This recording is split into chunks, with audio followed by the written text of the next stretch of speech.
नीतिसूत्रे अध्याय 30 याकेचा पुत्र आगूर याची वचने म्हणजे देववाणी। त्या पुरुषाने म्हटले, हे देवा, मी स्वतः कष्टी आहे। हे देवा, मी स्वतःला कष्ट दिले आहेत। मी क्षीण झालो आहे। मला मनुष्य म्हणू नये इतका मी मूढ आहे। मनुष्यात समज असतो तो माझ्यात नाही।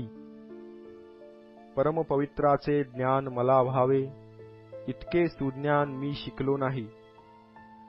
आकाशात चढून कोण उतरला आहे? वायू आपल्या ओंजळीत कोणी धरून ठेविला आहे? जलाशय वस्त्रात कोणी बांधून ठेविला आहे? पृथ्वीच्या सर्व सीमा कोणी स्थापिल्या आहेत? त्याचे नाव काय? त्याच्या पुत्राचे नाव काय? तुला ठाऊक असल्यास सांग। ईश्वराचे प्रत्येक वचन शुद्ध आहे। त्याचा आश्रय करणाऱ्यांची तो ढाल आहे। त्याच्या वचनात तू काही भर घालू नको। घालशील तर तो तुझा दोष उघड करील आणि तू लबाड ठरशील।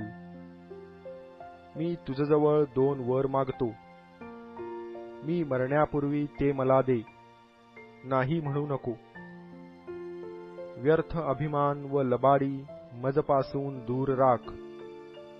दारिद्र्य किंवा श्रीमंती मला देऊ नको। मला आवश्यक तेवढे अन्न खावयास दे। माझी अतितृप्ती झाल्यास मी कदाचित तुझा अभेर करीन आणि परमेश्वर कोण आहे असे म्हणेन। मी दरिद्री राहिल्यास कदाचित चोरी करीन आणि माझ्या देवाच्या नामाची निंदा करीन। चाकराची चुगली त्याच्या धन्याजवळ करू नको। करशील तर तो तुला शिव्याशाप देईल आणि तू अपराधी ठरशील।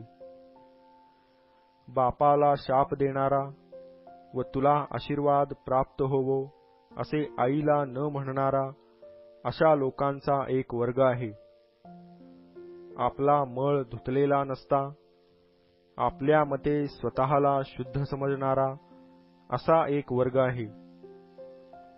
ज्याची दृष्टी कितीतरी उंच व ज्याच्या पापण्या वर चढलेल्या आहेत असा एक वर्ग आहे। पृथ्वीवरून गरीब व मनुष्यांपैकी कंगाल यास खाऊन नाही तसे करावे असे तरवारीसारखे ज्यांचे दात व सूर्यांसारख्या ज्यांच्या दाढा असा एक वर्ग आहे। जळवेच्या 2 कन्या आहेत। त्या दे दे असे ओरडत असतात। कधी तृप्त होत नाहीत अशा 3 वस्तू आहेत। पुरे म्हणून कधी म्हणत नाहीत अशा 4 वस्तू आहेत। त्या ह्या अधोलोक, वांझेचे उदर,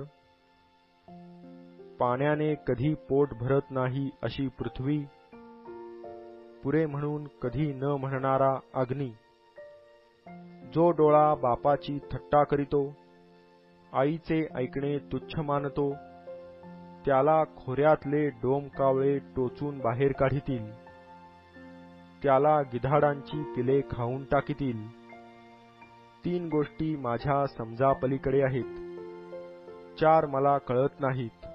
गरुडाचे आकाशात उडणे, सर्पाचे खडकावर सरपटणे, जहाजाचे समुद्रावर चालणे व पुरुषाचा तरुणीशी संबंध। जारिणीचा रिवाज असा असतो, ती खाऊन पिऊन तोंड पुसते आणि म्हणते, मी काही दुष्कर्म केले नाही। 3 गोष्टींनी भूमी कंपित होते। 4चा भार तिला सहन होत नाही। त्या ह्या राजा झालेला दास, अन्नाने तुडुंब पोट भरलेला मूर्ख, लग्न झालेली त्रासदायक स्त्री व धनिनीची वारस झालेली दासी, लहान व अत्यंत शहाणे असे 4 प्राणी पृथ्वीवर आहेत. मुंग्या अशक्त कीटक आहेत, तरी उन्हाळ्यात त्या आपले अन्न साठवून ठेवितात. ससे हे सशक्त प्राणी नाहीत, तरी ते खडकात आपली बिळे करितात. टोळास कोणी राजा नाही, तरी ते टोळ्या करून एकदम उडतात.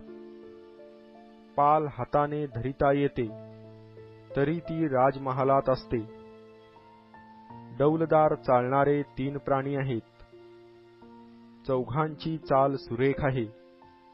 ते हे: सर्व वनपशूत बलवान व कोणासही पाठ न दाखविणारा सिंह, कसलेला शिकारी कुत्रा, बोकड व सैन्याधीश राजा. तू गर्वाने ताठ होण्याचे मूर्खत्व केले अथवा मनात दुष्कर्म योजिले, तर तू आपल्या मुखावर हात ठेव. दूध घुसळल्याने लोणी निघते, नाक पिळल्याने रक्त निघते, तसा राग चेतविल्याने तंटा उपस्थित होतो.